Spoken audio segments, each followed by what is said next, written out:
کامام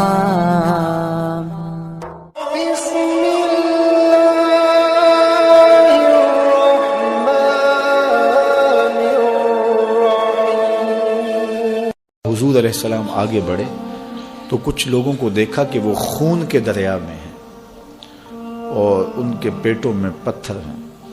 تو جبریل امین سے پوچھا کہ یہ کون بد نصیب لوگ ہیں؟ تو عرض کرنے لگے یا رسول اللہ صلی اللہ علیہ وسلم یہ وہ بدبخت ہیں جو سود کھاتے تھے. سود لینا، سود دینا، سود کی رقم پہ گواہ بننا، وزر میں گناہ میں سب برابر ہے. اور اللہ تعالیٰ جل شانہ نے اتنی سختی کے ساتھ ہمیں سود سے منع کیا ہے. قرآن مجید اٹھا کے دیکھیے، کسی شخص سے اللہ نے اعلان جنگ نہیں کیا، سود خور سے اعلان جنگ کیا. اللہ اکبر.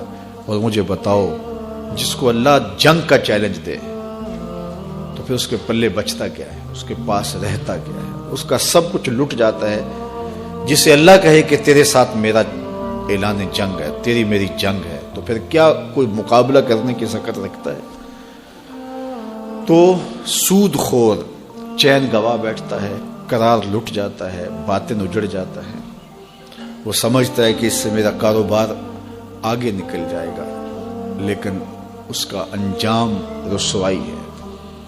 چونکہ اللہ جل شانہ جب کسی کو اعلان جنگ دے رہا ہے تو پھر اس کا نتیجہ شکست کی صورت میں اسے دیکھنا پڑے گا، کیونکہ اللہ کا مقابلہ کرنے کی کسی میں ہمت اور سکت نہیں ہے.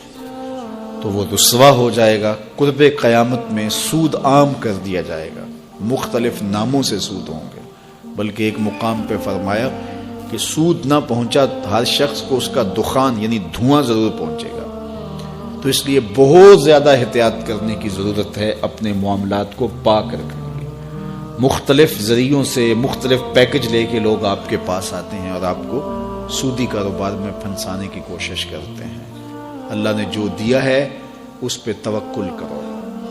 غریبوں کی نسبت عمراء دولت مند زیادہ پھنستے ہیں کہ کاروبار بڑے اوپر چلے جائیں. وہ نیچے دیکھیں، وہ لوگ بھی ہیں کہ جو نان شبینہ کے لیے ترس رہے ہیں، لیکن اللہ کا شکر ہے کہ وہ سود نہیں لیتے. تو آپ اپنی مجبوریاں کیا بتا رہے ہیں؟ جی مجبوری ہے، کاروباری مجبوری ہے. تو وہ بھی گریز کر رہے ہیں. تو آپ تو اللہ نے آپ کو کروڑوں روپے دیے ہیں، اربوں روپے دیے ہیں، تو آپ صرف بڑھوتری کے لیے چاہ رہے ہیں.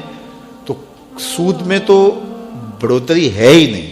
سود تو مال کو برباد کر دیتا ہے اور برکت رزق سے اٹھا لیتا ہے، سکون چھین لیتا ہے اور قرار زائل کر دیتا ہے. اس لیے سود خوروں کو اس عذاب میں مبتلا دیکھا کہ وہ خون کے دریا میں تیر رہے ہیں اور غوطے کھا رہے ہیں اور ان کے پیٹوں میں پتھر ہیں اور پتھروں سے انہیں مارا جا رہا ہے اور کچلا جا رہا ہے. اللہ اکبر.